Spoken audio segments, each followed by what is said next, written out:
If you've ever found yourself going round and round in circles with guitar tracks, trying plug-in after plug-in, tweaking knobs and still not getting that sound you're chasing, the one that's in your head, you're not alone, because I hear this time and time again. The thing is, it's not about stacking more plugins on and hoping for the best. It's about knowing what each one is actually doing, being intentional, and why you're using it. So in this video, I'm walking you through the 5 plugins that I come back to time and time again when I'm mixing guitars, because they just work. They're simple, purposeful, and they help me shape guitars without the overwhelm. Guitar mixing can just leave you feeling completely lost. You know something's wrong, but you don't know how to fix it, and that's the worst feeling. Usually your guitars are sounding muddy and clouding up the whole mix, or they are harsh and fizzy at the top end, making them difficult to listen to. Worse still, despite all that, they still feel weak and lackluster and inconsistent, with some parts cutting through while other parts are disappearing. Well, the real problem isn't your ears. It's decision paralysis. When you have 1,000 EQ options and compression settings, where do you even begin? Now, the plugins I'm going to show you solve these exact problems by removing guesswork entirely. They are based on how I like guitars to sound. You know, I tend to mix rock music, so I like thick, full-sounding guitars. But the beauty of this process, or this plug-in chain, is that it works brilliantly for acoustics as well. If you've followed me for any amount of time, you will know my sort of core philosophy, and that is listening first, deciding second. Okay, so before we get into the plugins, remember my golden rule. Always take time to pause and listen first. Analyse what you're working with and make your final decisions whilst listening to the full mix. And the questions to ask yourself are, where does this guitar need correction? What aspects would benefit from some enhancement? And how does it sit in the context of the complete mix? The workflow I'm about to show you follows a logical signal path, at least it does in my head, where we first correct the recording or stabilise it, even it out, and then we can think about enhancing it, correcting the sound and adding character and musicality. So the first plugin in the chain is probably an easy one to guess, and that's an EQ. And I like to use the FabFilter Pro Q4, but you can use absolutely any EQ plugin you want, because I guess so long as it has a spectrum analyzer, because that is one of the reasons for me applying this in the first position, just to give me a visual clue on the frequency response of the instrument. If there are any serious problems, you'll see high peaks, and it just helps you zone in a little bit quicker on where you might need to go and address that. But initially, this is here as a cleanup plugin. And what I mean by that is that I'll usually end up putting a low-cut filter in place, just to take some of that sub-low frequency content out of the signal that is probably not helping the guitars that much. But first of all, we've got to do the most important thing, and that's listen first. I bang on about this all the time, but you must take the time to pause and just listen to what you're working with. Don't just go in gung-ho applying plugins and presets. Be more intentional, listen to the track, and make your best assessment based on your experience level of what you're hearing. Okay, let's look at this. This is a mix that I'm currently working on. It's part of an album project. It's not finished, but it's close. And what I've got here is a couple of guitars that, in all honesty, I've just basically removed all the plugins from, and I'm going to start from scratch with them for this demonstration. So let me just play this from the top so you get a feel for the song, for the style of music. It's rock, okay, pretty heavy, full-on guitars, in the style of Pearl Jam, or maybe the old Neil Young and Crazy Horse stuff. Let me just play through the intro and into the first verse for you.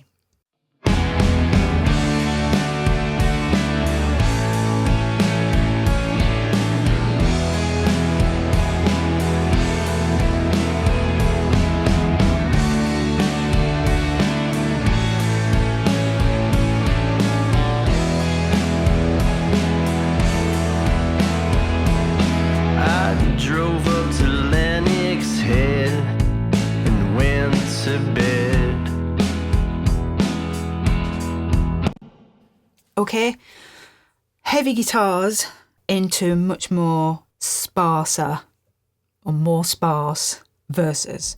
So we get this big explosion of guitars going into more subdued verses. It's pretty heavy and fun. So how are we going to approach these guitars then? Listen first. That's what we said. What do we hear? What do we notice about these tracks? For me, they're just a bit on the dull side. I want some brightness. I want some clarity, some edge, some aggression. Okay, that's what I'm hearing.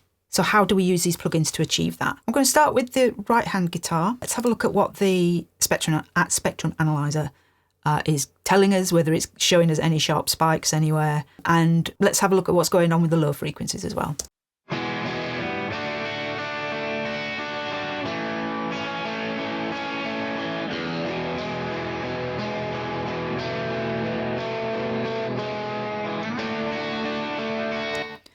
And that looks great to me. There's no really obvious spikes there causing problems. I think could hear it anyway.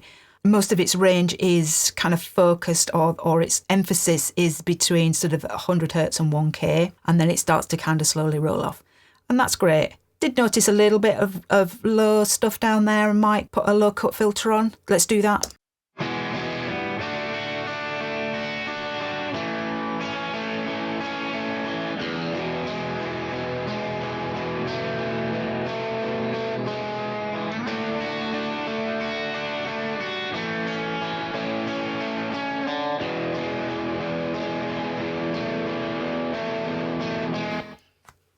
That's fine. 50 hertz wasn't really affecting the tone at all, really. So it's just doing that housekeeping cut, taking those low frequencies away so that it's not going to impact on any dynamics processing too much further down the chain. Okay, let's do the same thing then with the left-hand guitar. Let's get a Pro Q4 on.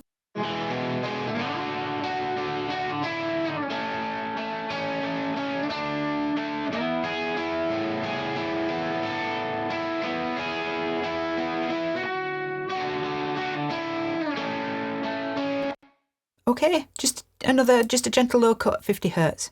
So that's taking care of rumble and just frequencies that we don't need. This isn't about dramatically changing the sound at this stage. This is just about removing distractions, I guess, from what any plugins further down the line are going to see and have to deal with. And yeah, 50 hertz on guitars. Yeah, get rid of that. Okay. Next plugin in the chain then. We're in this corrective mindset at the moment. We've used the EQ to take those low rumbles out. We've used the Spectrum Analyzer on it just to give us any clues of any other potential issues. And now what I want to do is deal with that other common problem that you can get with electric guitars, and that's the transients, overly sharp transients. Now, listening to these parts,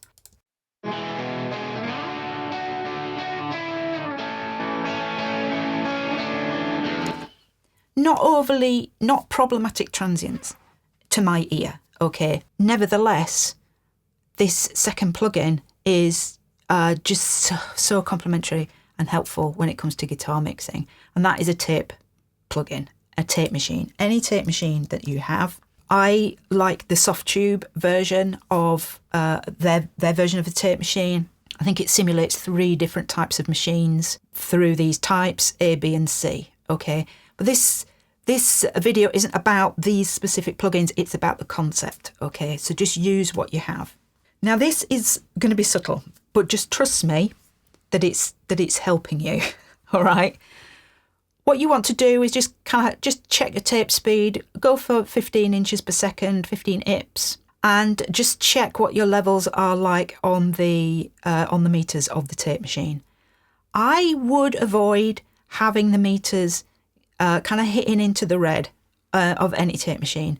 What I'm thinking of here is that is the scenario in a studio when tape machines were used, and that's just conservative levels really. So let's have a look at that on this right-hand guitar.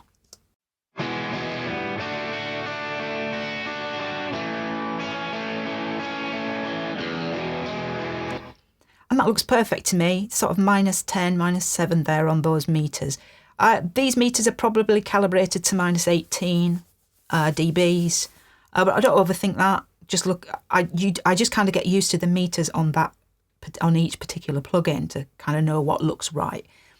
And that's great. Now, if you wanted to do more, you've got this colour amount here, and you can just boost that and you just get more harmonic saturation and tape compression and that sort of soft clipping effect that tape gives you. And that's what is controlling the transient, really, the sharper edges of the transient. Let's bypass this in and out. It will be subtle, so just bear with me and trust me that this is a nice thing to put on guitars.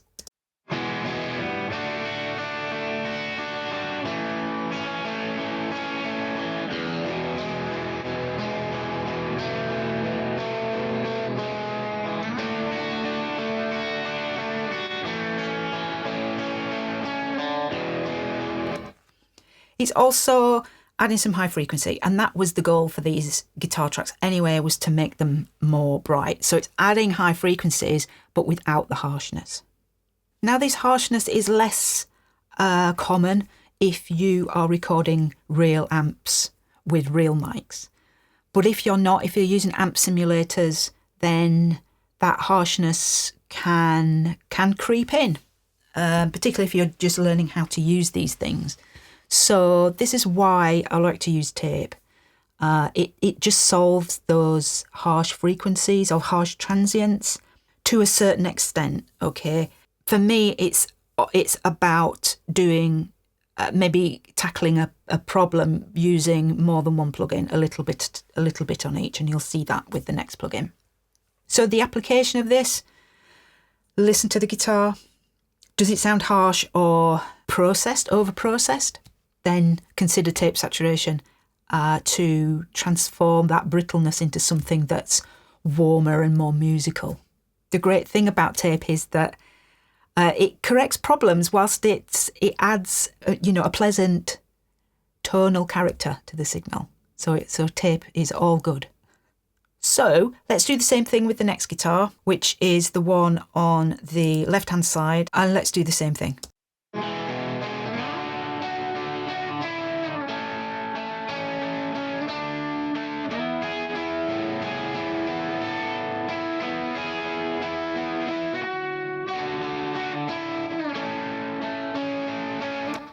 Okay, it's slightly hotter than the other guitar. We can see that in the waveforms. But again, that's doing really nice things to the tone of that guitar. Let's just listen to the, zoom out. Let's listen to the full mix now with these two plugins in place.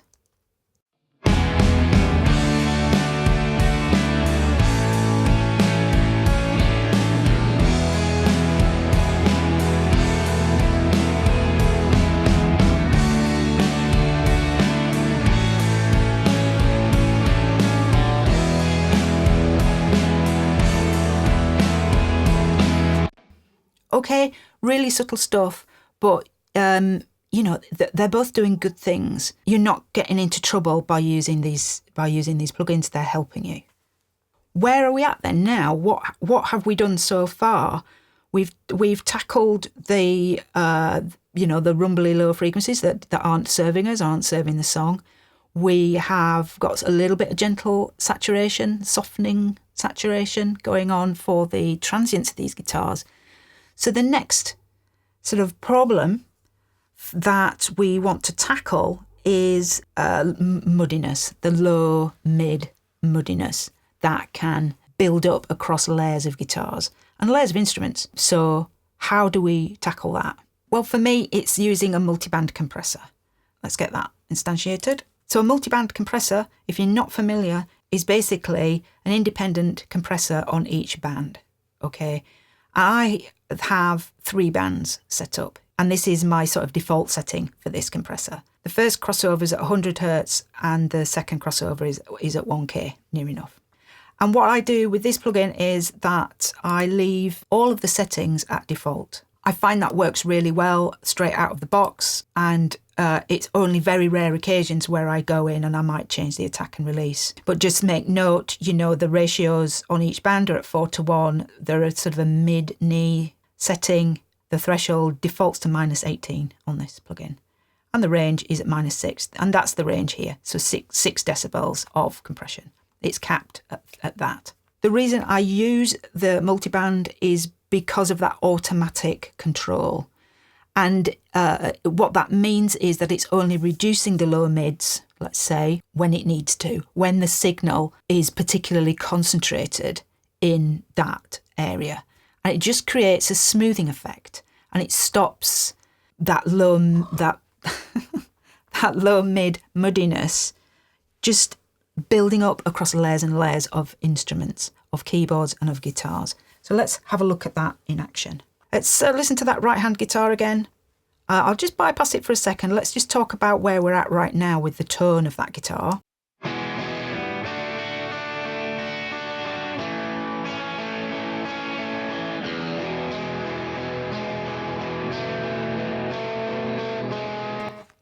Feels pretty balanced, pretty controlled to me. I don't feel I'm getting a swelling of any low mids particularly, but we're still in that corrective mindset, and so I do want to just get this in place to gently tap away at the low mids and potentially some of those higher transient frequencies to level those out as well. Let's have a look at that.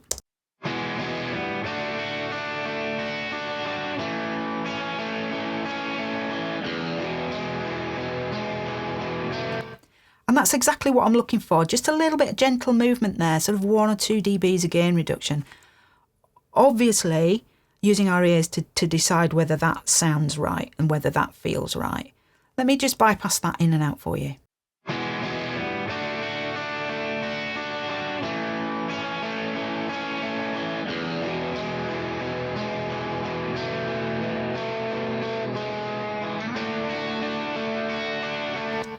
Okay, what you might observe is you might think, well, that sounds even more dull now.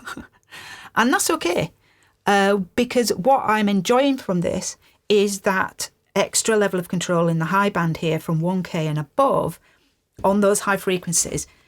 It's going to stop them poking out on certain notes through the mix. And it's what just gives that whole smoothing effect to guitars. Just makes for...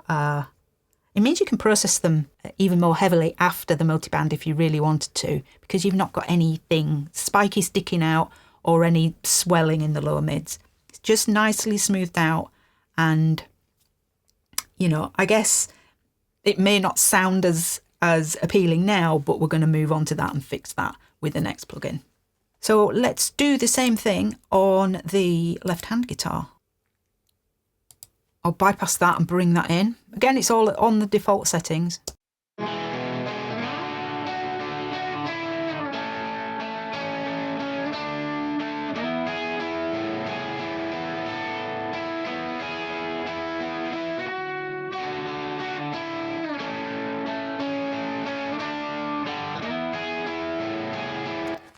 That's doing a really good job, more noticeable job there on controlling those low mids, cleaning up the signal.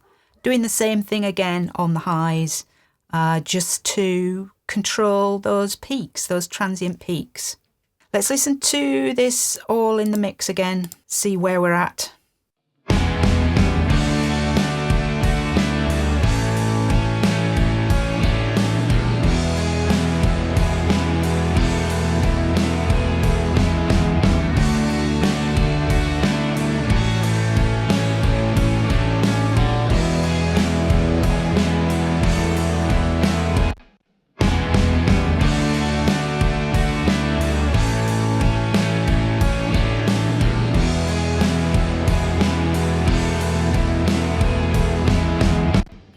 Okay, they're smoothed out.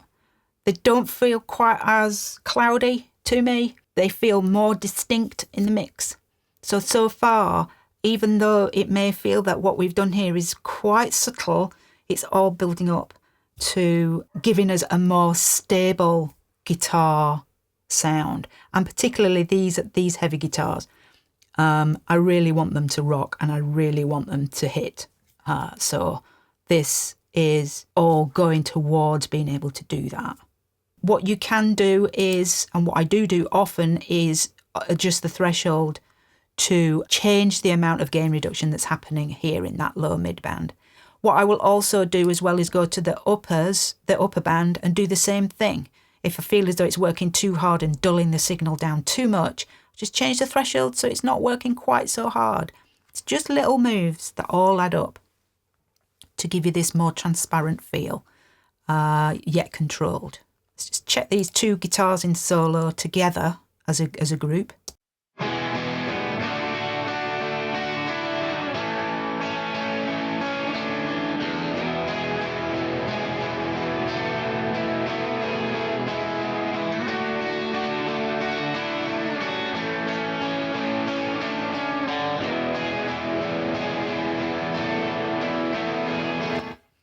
Okay, so I just, on that third band there, or band 2, just increase the threshold slightly to let more high frequencies come through on that right-hand guitar, because the goal is to make them brighter, okay? Yet we were still getting it just tapping away, and that's exactly what I'm looking for. This process works really well if you're working with a mix, say, that's got guitars and keyboards. But you can see how this sort of automatic control with the low mids on guitars can really help the combination of busier mixers with keyboards and synths and what have you. That's the third plugin in the chain. And I have to say, I do this pretty much on every guitar track. And as you get to know these plugins and know what their purpose is, which I hope I'm explaining as we're going along this video, why they're there, what their role is, and the more you listen to recordings in solo and in context of the mix, the more you can build up your confidence and judgment as to whether all of these plugins are necessarily even needed in the chain, okay? Because now you know why they're there, what their job is. So you can make that decision easier. Okay, so the fourth plugin. What is next left to do? Well, we've been in that corrective mindset. We've sorted out frequency problems and dynamic inconsistencies, I guess, within those three bands. So let's go a little further now, and let's move more into enhancement territory. And that for me is, as well as corrective, because that's for me now is where I'd actually apply a regular compressor to these tracks. And the idea behind that, the reason why that compressor is going to be there, is because it's going to help, again, smooth out problems you may have with pick attack. If a pick attack is a little bit inconsistent, if the playing is a little bit inconsistent, and it provides a gentle sort of musical compression that enhances, really, rather than controls. We've done a fair bit of control up until this point. Now let's think about getting a little bit more musical. So my foolproof compressor of choice for guitars is an LA3A. I love the 1176 on guitars. I love how it can really increase the sustain and make them sound just much more present and full and exciting in the mix. But for the purpose of, well, not for the purposes of this video, because I use the LA3A as well in equal amounts to the 1176. But why this video is about being foolproof and easy. And for me, that's where the LA3A just shines. There are no attack and release settings to worry about. There's no ratio to set about. You've got two knobs. You've got peak reduction and you've got gain, makeup gain. And all you need to think about here is just using this with, I don't know, 1 to, maximum of 5 dBs of gain reduction. And I rarely go up that high. I would recommend that you just look at going between 1 and 3 dBs of gain reduction on this, just so that you don't get yourself into trouble in terms of flattening the sound, killing the dynamics. So let's solo this on that right-hand guitar. I'll start with it bypass and then I'll bring it in.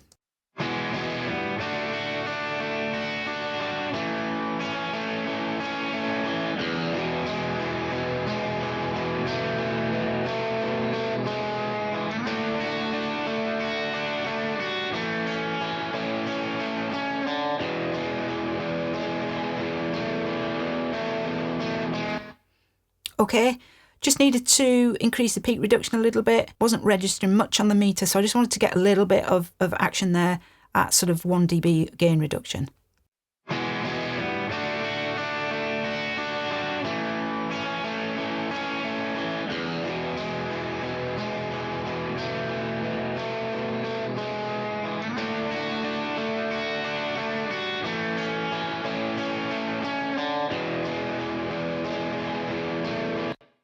Okay, can you hear that smoothing out? It's easier to hear on this guitar on those kind of picked parts that come in. I think it just needs a little bit of a level bump as well. I think it's a touch quiet now.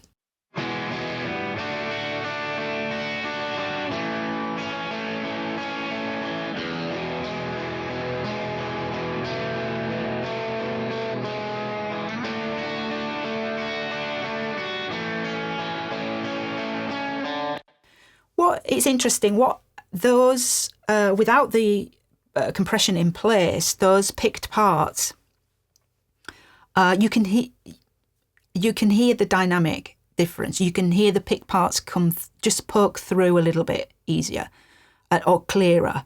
And with the compression in place, those are kind of tucked in. And because they're tucked in, it just makes it feel a little bit quieter.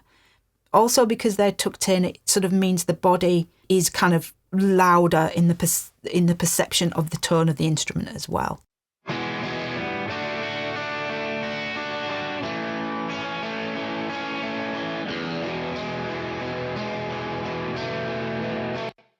So again, I'm really sorry if it's subtle, but that's what I'm listening for. Okay, let's do the same thing with the other guitar. And for speed, I'm just going to drag and copy that down, because in real life, that's what I would do. Now, this is a louder signal, so I might just bring that gain reduction back down. Let's see what that's doing.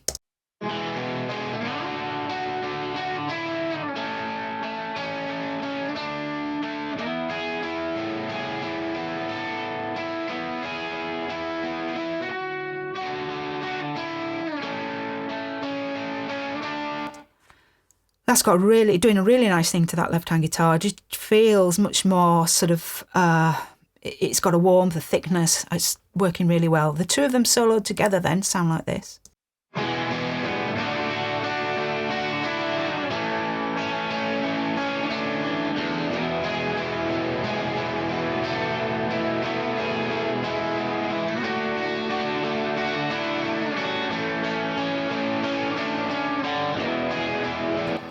Okay, just tweak the gain a little bit, just to bring it up in balance there between the two guitars. I want them fairly even sounding in level to one another, okay?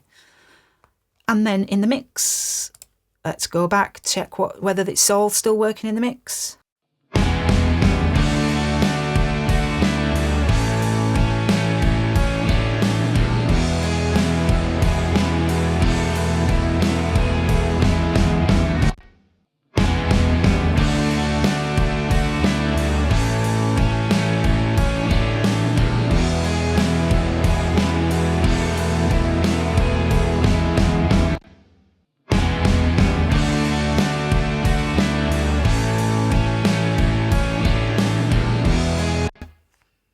Okay, subtle stuff, but what we are doing here is gentle control across several different plugins to give a more naturalistic feel to these guitars and to try and retain as much dynamic range as we can, but also to increase clarity. And so with that said, let's get on to our fifth and final plugin. The application of the compressor in the previous step has brought a consistency of tone. And you saw it didn't take a lot. It was only 1, 2, 3 dBs of gain reduction, just to give it a little bit more consistency.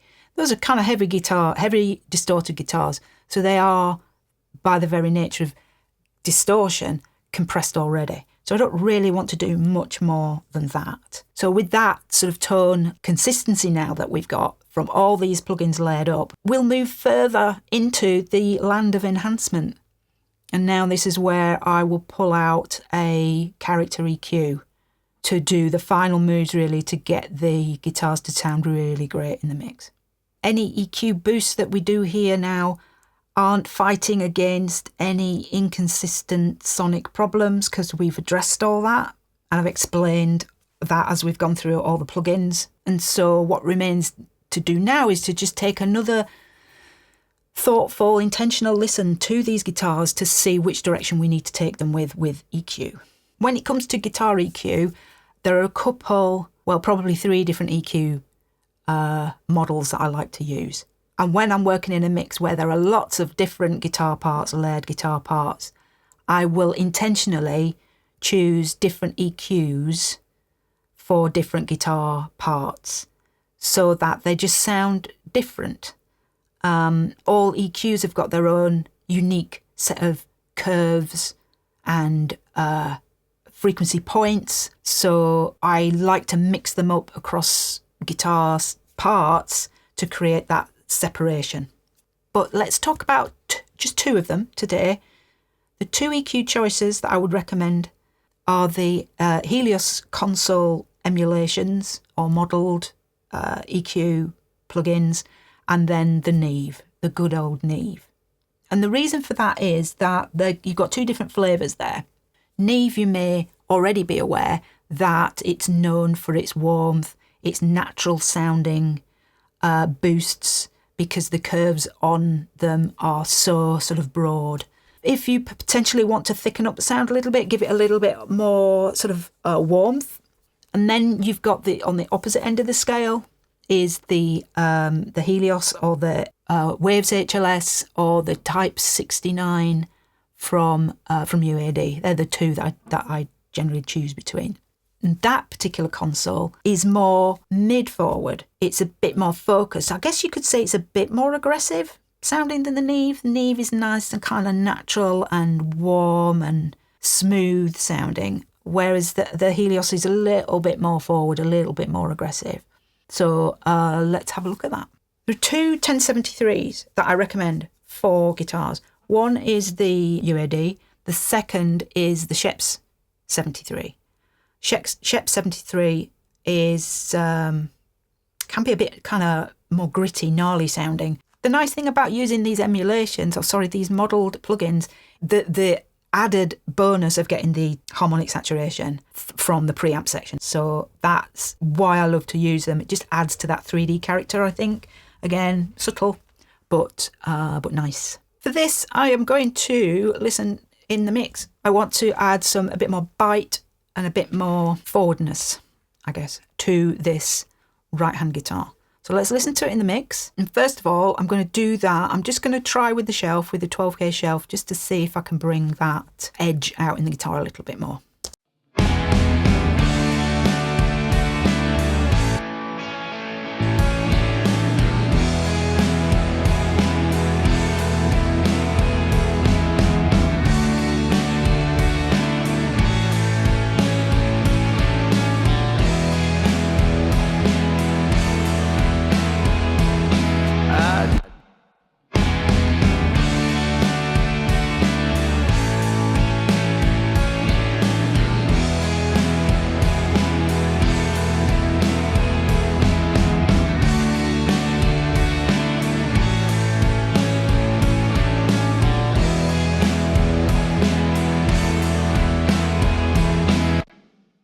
Okay, that felt nice to me. Just brought a bit of cut to the tone.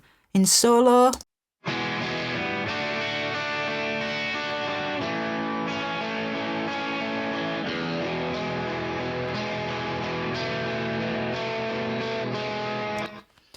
now I've done that, now I've taken those highs up, I'm just wondering now if I can offset that a little bit by bringing some lows back into the tone at about 220, just to bring a bit more warmth into the tone and therefore more energy and power.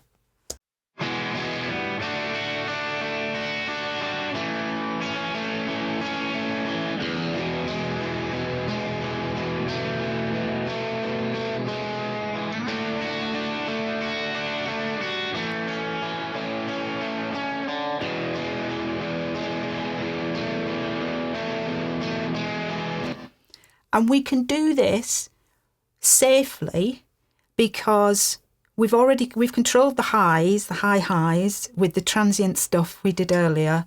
We've controlled the low mids with the multiband compressor and the compressor to a certain extent afterwards.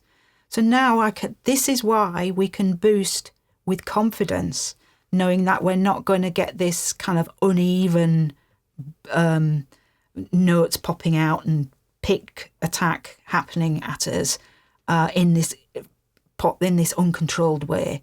So let's listen to that in the mix. And what I'll do is I'll bypass this EQ in and out as you listen to that guitar in the mix.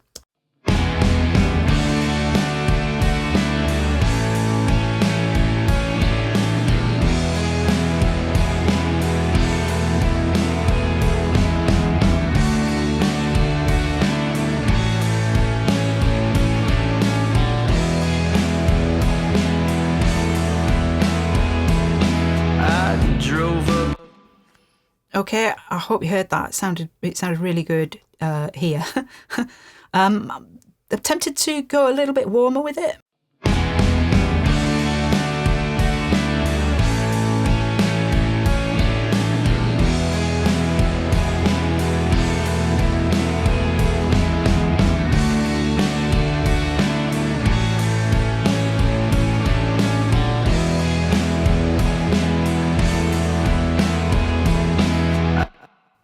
Okay, let's do the same thing then to the left-hand guitar. This time I'm going to go with the Type 69 Legacy. The feature of this particular plugin, which you may or may not know, is that with the bass frequency, just even by switching it into this to the 60 hertz position, it automatically adds 60 hertz or a warm boost to the tone without even actually adding gain to it. Let me demonstrate that.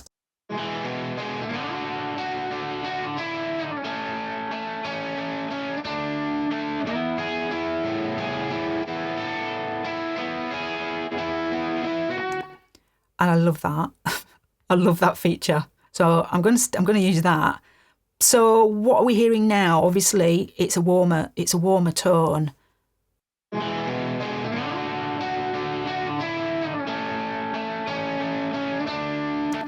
And then the decision with the other guitar.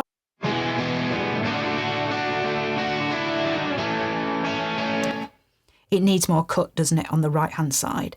So let's do that here. This defaults to 2.8. 2.8 is one of my favourite frequencies to add edge to guitar, to bring it forward in the mix. Let's do that in the context of the guitars and dial in a bit of, or a lot maybe, of this 2.8.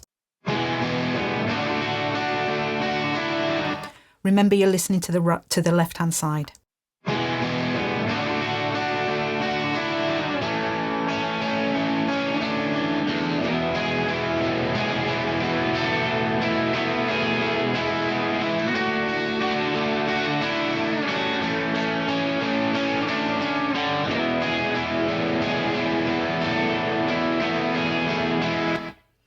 Okay. Can you hear the different characteristics? With using the different EQs, we've automatically kind of built these two different sounding guitars. And when you've got two different sounding tonal guitars, left and right, it just adds to that sense of width and separation. Let's check these guitars in the mix.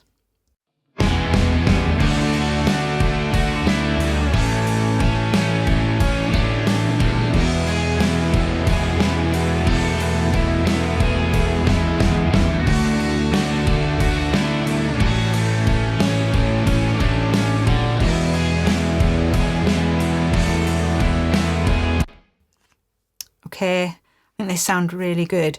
I brought the level down on the EQ because that boost there at 2.8, yes, it brought the guitar forward, obviously, but it also made it feel louder, as did the boost at 60 hertz as well. So I just brought the level back on that to compensate.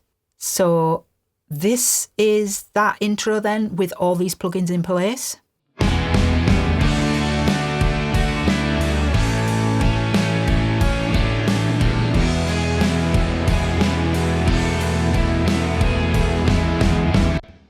And then without.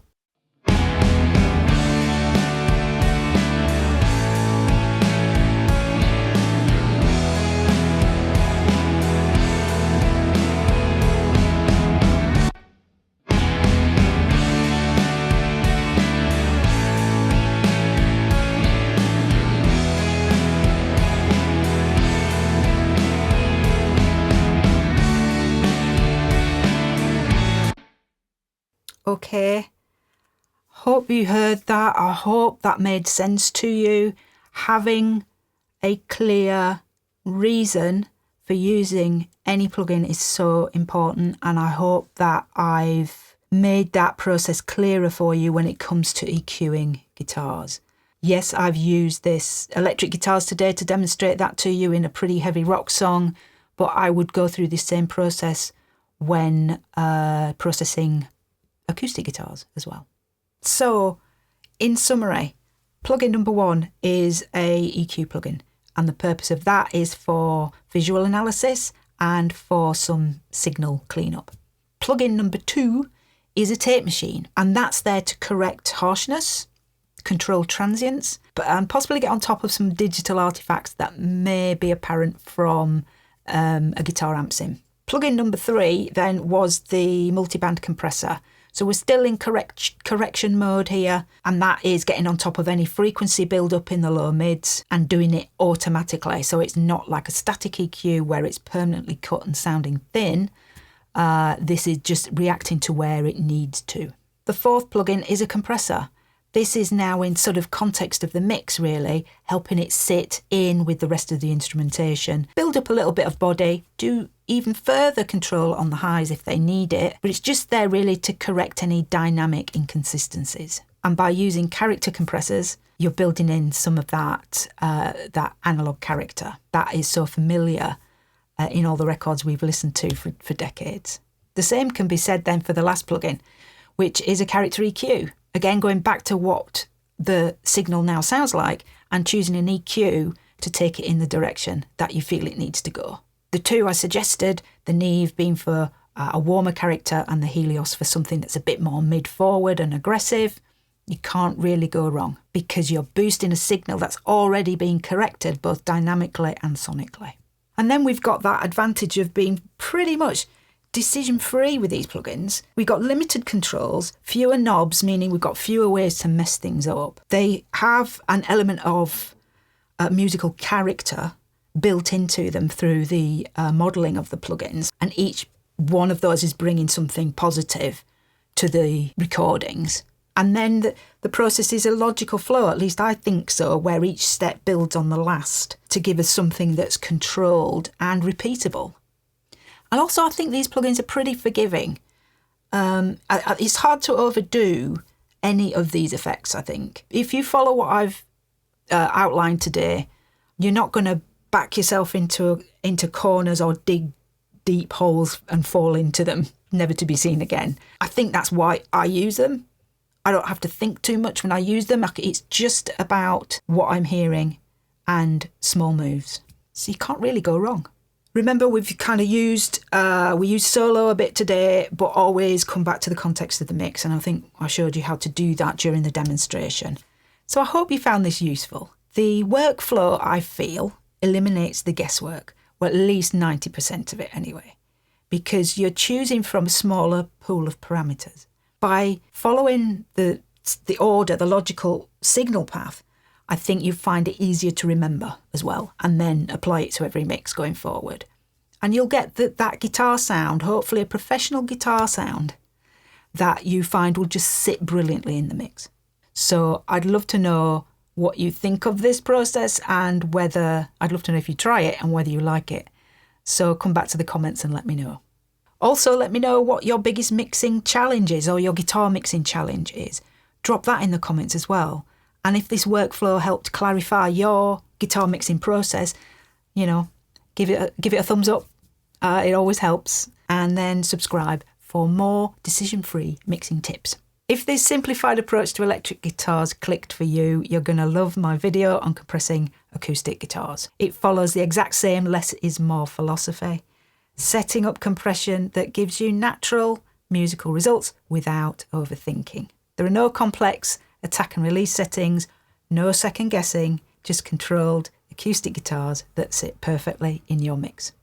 Thanks for watching. Remember to like and subscribe, and I'll see you in the next video.